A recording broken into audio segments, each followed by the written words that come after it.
Omega just announced the new first Omega in space with this blued steel dial.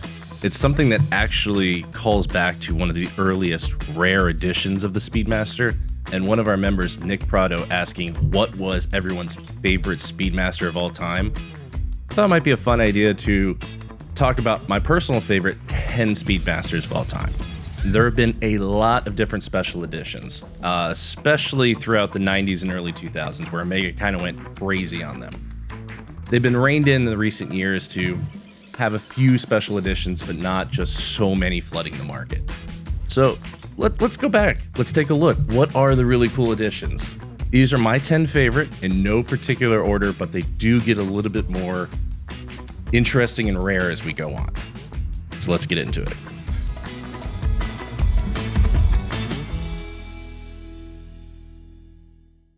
So first up is the Ultraman 2. In 2018, Fratello, who has worked with Omega to produce some really cool Speedy Tuesday limited editions, they were the ones who started the hashtag Speedy Tuesday. They went back in time to a version of a watch in 1968 that had an orange second hand, and it became famous in 1971 when it was part of a TV series called The Return of Ultraman, a Japanese TV series. And since then, it's been known as the Ultraman. Well, the Ultraman 2 brought back that edition with the orange second hand and a cool little Easter egg, which is at 9 o'clock, there is a black loomed, so you only see it under UV light, Ultraman helmet in the 9 o'clock position. It's just one of those fun Easter eggs on a watch that's generally a pretty standard Speedmaster with an orange second hand and some orange text on it that was added in this edition. It's an example of less is more for a really fun limited edition of, I think, 2012. So there aren't too many out there, but it's not too little either. Second on our list is the Alaska Project. In 1970, Omega tried to create a follow-up to the original Space Watch. And they created some prototypes, but it never really got off the ground and became a production model. Well, eventually in 2008, Omega decided to actually release a limited edition based off of this. The white dial Speedmaster with two of the subdial hands looking more like Apollo capsules than actual normal second hands, which was a cool look. And it was also a white dial, something that is unusual and until recently was not something you saw on any regular production run Speedmaster. To make it a little more interesting, it came with an anodized aluminum case that went over the watch that was originally supposed to protect, the prototype at least, was used to protect the watch from higher temperatures, and also the bigger buttons that were attached to it made it so if a astronaut was on a spacewalk, they could easily use their gloves on the pushers. It's a fun little thing. I've never seen anyone actually wear it out and about, but it does come with the watch. If I were buying the watch, I would only buy it with that included. I'd want the full set of this watch. But it is certainly a crowd favorite. It's a fun one, and it's based off a historical model that nobody got to try originally. And I think that's sometimes the most fun watch, when it's like that thing in the archive you don't get to see, but they bring it out eventually because enough people are like, please, I love it. That's great. It's fan service. And I always appreciate when a brand does a little bit of fan service. Number 3 is the Apollo 8. And there are two versions of the Apollo 8. It's a dark side of the Moonwatch. The original version was really cool, but I'm talking about the updated 2024 version, where now it has the METAS certified movement inside, the upgraded movement. The front side of the dial is this laser engraved surface of the moon that is the side of the moon we see from the Earth. And the back side of the watch is the dark side of the moon that we do not see from Earth. So it's a cool difference between the two different sides of the moon and the two different sides of the watch. It's a black ceramic case, which looks beautiful with the yellow accents they add to it. And then on this one, what really made it just unusual and special is the Saturn V rocket replaces one of the second hands. And it is a little teeny addition that as you get closer with it with a macro lens, it has great detail and it's a little second hand. And the Saturn V is one of those special things, that marvels of human engineering. If you go to the Kennedy Space Center and see the one laying on its side and how big this thing is, what was required to launch man to the moon, it's a special feeling to see like what we can accomplish if we try hard. And I love the fact that it's on the dial. It's a nod to the space program that's a little bit extra and a little bit more fun.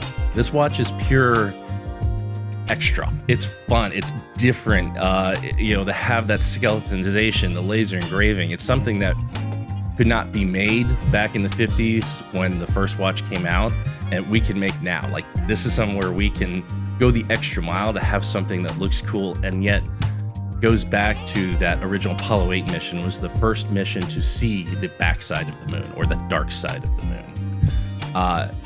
If you want to save a little money, don't mind the older movement, or without the rocket ship secondhand, the original Apollo 8 looks just as good and is also a beautiful watch.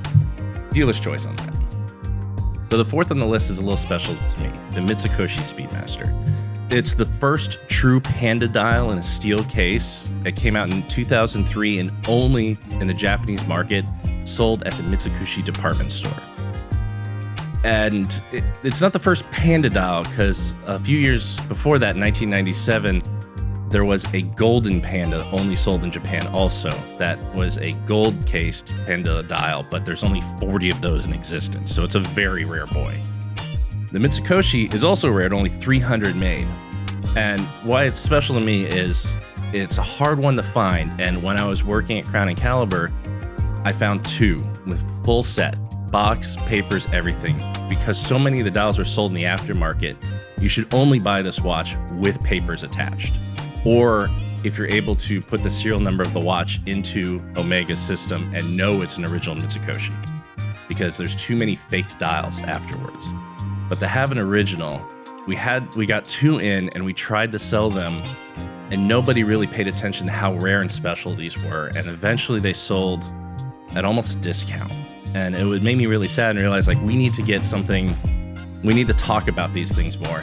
And that led to pitching the idea of hidden gems on the Crown & Caliber YouTube channel. It was the first time I was on YouTube, and first time I was ever in front of a camera. So this was the watch that led to that and led to today. So I always have a special place in my heart for this one, and it's a beautiful looking dial. Besides those, I know of a few people have come in and in our group and had the aftermarket dial on a Speedmaster with the Mitsukoshi handset and dial, knowing that they are aftermarket parts and it's just creating a fun watch. There's nothing wrong with that if you're honest about what it is. If somebody's trying to sell you, hey, this is an aftermarket dial, there's nothing wrong with that.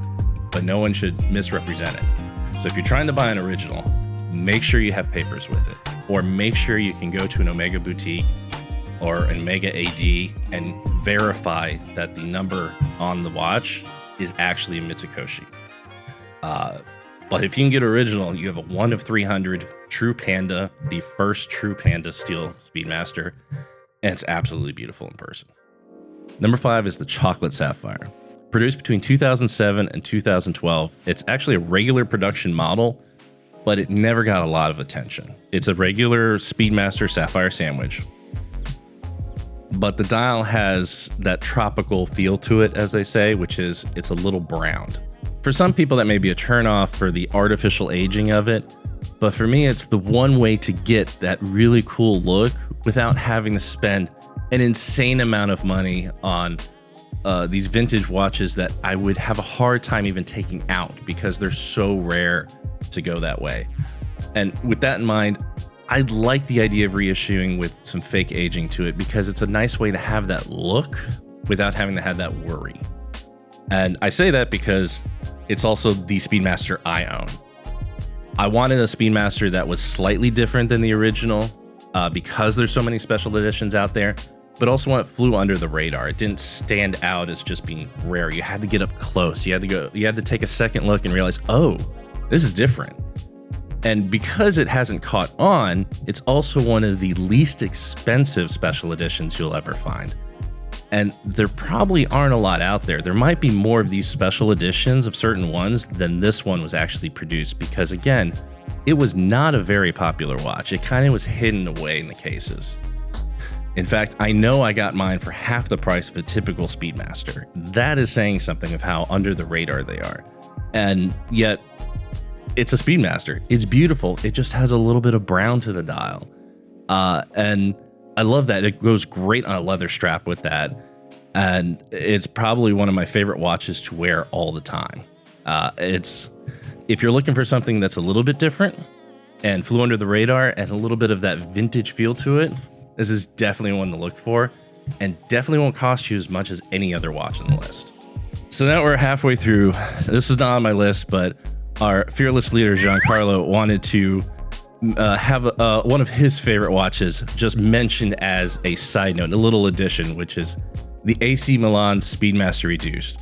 He's a big AC Milan fan, and this is one of the unusual ones that's produced for a sports team. It's a 100-year anniversary. It's a very lightly done. It just has the years the club were around in the front, and the back has the AC Milan with kind of a Champions League style trophy.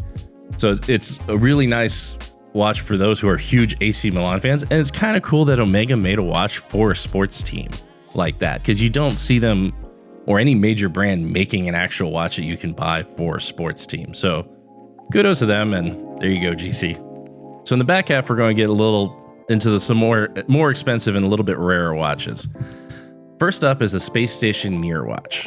So in 1990, Omega sent 10 watches up to the Space Station Mirror to see how the effects of zero gravity would affect a watch long term. And it was followed up in 1993 to 1994 with 28 watches being sent up to the space station, there for an entire year, and then brought back. Omega then sold those watches. These 28 Speedmasters that are just standard Speedmasters, except on the back it says 365 days in space. So that's entire year space flown space watches that you could actually buy, because almost every watch that's gone to space is either owned by the government or owned by a very few astronauts that took their personal watch up. So buying one is a very rare thing, and usually comes with the extra price tag of being associated with somebody who flew in space and is probably famous or someone of note. Versus these are 28 limited editions. Again, very rare and very hard to find. But I love the idea that you could have, maybe if you were lucky, found a space flown Speedmaster that was flown in space to show you what can done. Tripped on my words there. A space flown Speedmaster, a year in space. Goes with the theme of the watch. This is the watch that went to the moon. This is the watch that NASA uses. There it is, the watch that went out in space, and you can actually own one. Rare, but pretty cool. Speaking of rare, the next one is one of only 40. It's the first platinum Speedmaster ever made. There have been a handful of iterations later of different platinum Speedmasters, but the first one was a full skeletonized dial, skeletonized movement Speedmaster. It's extra. The whole thing is extra, and it's absolutely ridiculous. And I can't believe this was ever made out of a Speedmaster. But I mean, if you're going to go platinum, why not have a lot of fun with it? And the extra note is that the skeletonization is actually done by Armin Storm. And that's not Armin Storm, the company. That's Armin Storm, the watchmaker. He got his reputation as being a master at skeletonizing movements by hand skeletonizing them. And that's exactly what he did here. He did it a few years prior on a gold version, but the first platinum version was also done by him, by hand. So it's more than just the first platinum Speedmaster. It's more than just being this ridiculous skeletonized version of a tool watch. It's done by a master watchmaker that has a brand name after him. It's got history there, and it's one of only 40 in existence. I've only seen one up for sale, and they come up here and there. In fact, I'm sure somebody right now will go hunt and find it on Chrono, but yeah, that's one of those that you don't know they exist. You have to look for their existence. And there are some really questionable choices on the platinum side sometimes. Like this was followed quickly by one that's all baguette diamonds around the edge and down the bracelet, which is a choice that luckily we got away from. Sure, bezel's one thing, but that bracelet's just not right.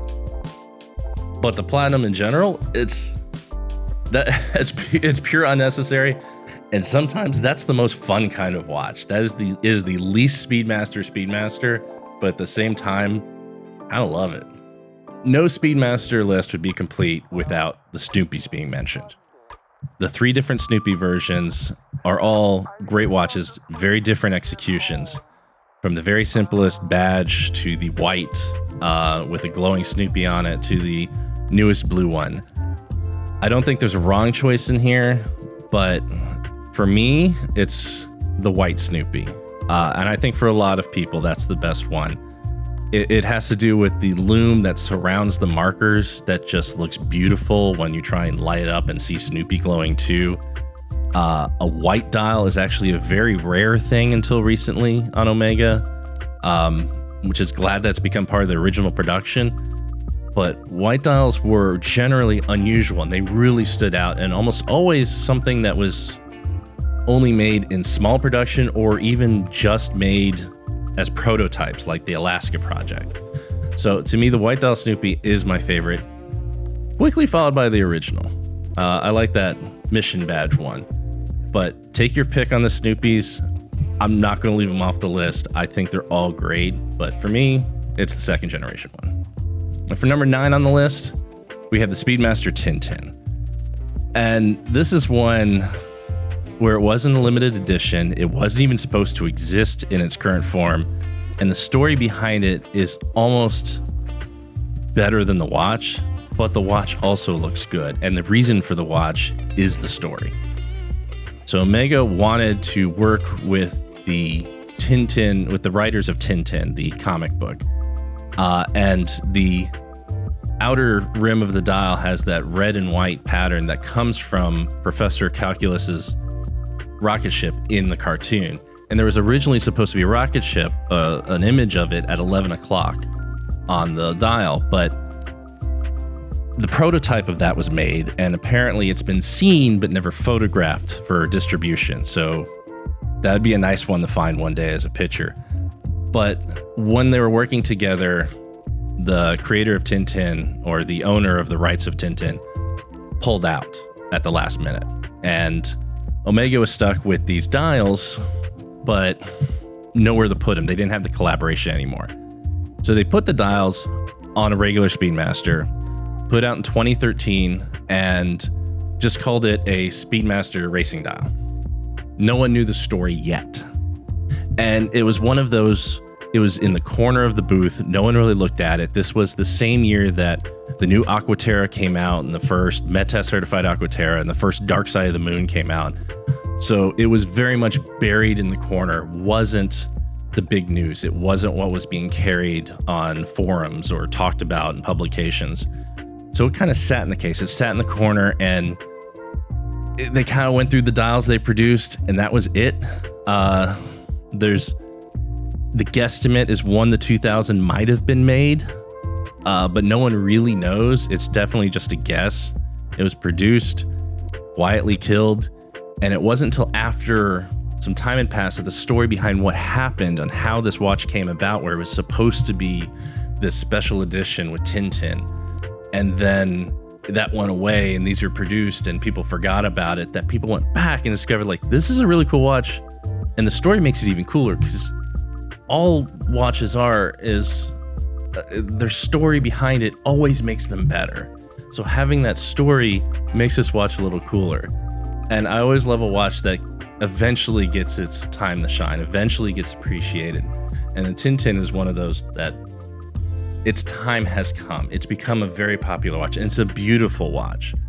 I absolutely love it, and I wish more were made. I'd love to see the original. I'd love somebody somewhere in Omega to leak a picture of what it actually looks like with the rocket ship. If you have a picture of it and somebody somewhere and you want to send it to me privately, please. But I don't think anyone's ever been allowed to do that. It's a beautiful watch. And last on our list is a watch made for the Italian market. In 1997, a white dial Speedmaster was produced, long before the current production. It's a little bit of an off-white, sometimes called a cream dial, but this watch has become known as the Italian albino. 500 watches produced in 1997. just for the Italian market, and took a while for people to find out it even existed.